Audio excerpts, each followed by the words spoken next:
The Joe Rogan Experience. In your documentary, you did a race. You tried to do in Icarus, which is an amazing documentary. If you haven't seen it, I recommend it highly. You did a race clean, and then you were going to do a race all juiced up. And you went to him, and he was the head of the Russian Anti-Doping Federation. Is that what it is? Yeah. So Gregory Rodchenkov, basically the premise was is I felt that the entire doping system in sport was a fraud, and the reason why I had this belief is I had followed Lance Armstrong my whole life. The guy confesses in 2013, but if you had actually followed that story, it's kind of like what you're saying about, Russia's banned from the Olympics, but they're not really banned and they just can't wear their outfit. Well, in the case of Lance, well, yeah, he confessed to doping, but the guy to this day never was actually caught. And here's this guy who had passed 500-600 tests. So as he confesses, and I'd been a cycling fan, a lifelong cyclist, I'm going, wait. You caught the guy based on a criminal investigation, but you didn't catch him based on the science. And if you can't catch the most tested athlete on planet Earth, well, what does this mean for every other athlete on planet Earth? And so the idea was, I was going to do like a supersize me in the world of sport. I was going to race clean, and then the next year I was going to dope the hell out of myself, take testosterone, HGH, EPO, HCG. I was up to do anything. I was literally like injecting myself with it was like 10 syringes a day. It was just so stupid. And then literally I'm going to getting blood tests to build my biological passport, to test my hematocrit. So every other week I'm literally going to get my blood drawn. I'm pissing to build my whole steroid profile to basically try to evade testing. So I get connected to this guy, Gregory Rodchenkov, and at the time he's running RUSADA, which is the WADA lab, the World Anti-Doping Lab for Moscow, which is the third largest, anti-doping lab in the world at the time. This is now 2014, 2015. And Gregory basically yes, I'll help you dope, and I'll help you evade testing, and I'll basically show you how you can game the system.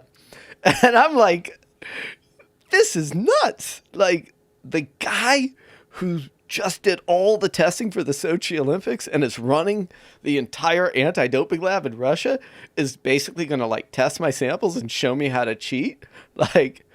What's going on here? So the two of us start working. He comes to the United States. He comes to Los Angeles. We have a great time. I then go do this next race completely doped out of my mind. And I'm taking blood samples. I'm taking urine. And right after this race, I hop on a plane. I go to Moscow. And I'm hanging out with Gregory for a month. And he takes all my samples into the lab. And there was this investigation already going on. And I was like, okay, something's off here. And so I spend this month in Russia, and I come back. What was the investigation that was already going on? So, in 2015,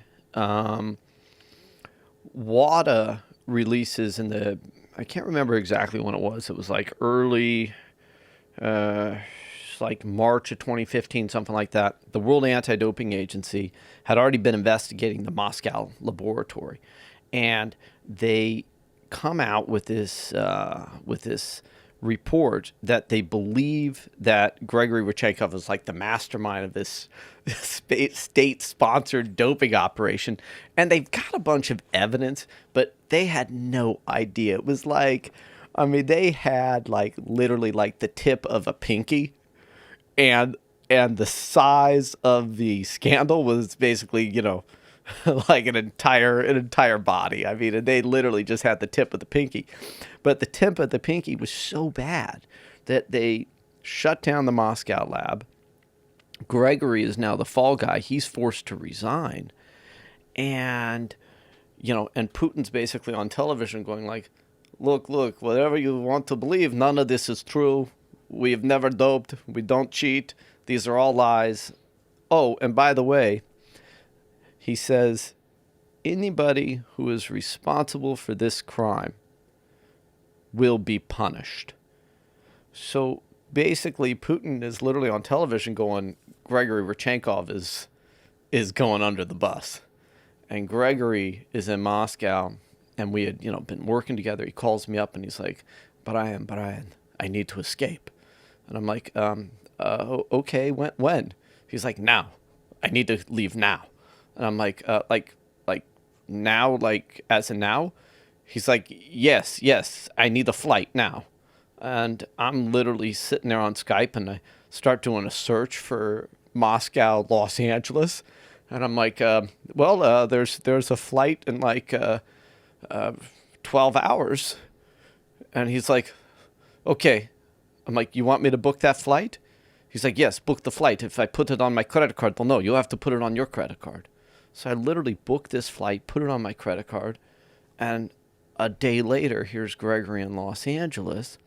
And about a month into him being in LA and, shit's going down in Russia, I'm like, look, man, you got to tell me what happened. And he opens up, and, and was Icarus. I mean, it's amazing. It was crazy. The way it was unfolded in the documentary, it couldn't have been written better. Like if it was a drama, it was a scripted drama, it could not have been written better. And the fact that it was all just circumstance, just all happened at the right time. It's an amazing documentary. And for a person like Jordan Burroughs, who was here yesterday, it was too much. He literally had to shut it off. I convinced him to watch the rest of it. I go, you have to. I go, it's so good. It's so crazy. Catch new episodes of the Joe Rogan Experience for free only on Spotify. Watch back catalog JRE videos on Spotify, including clips. Easily, seamlessly switch between video and audio experience. On Spotify, you can listen to the JRE in the background while using other apps and can download episodes to save on data cost, all for free. Spotify is absolutely free. You don't have to have a premium account to watch new JRE episodes. You just need to search for the JRE on your Spotify app. Go to Spotify now to get this full episode of the Joe Rogan Experience.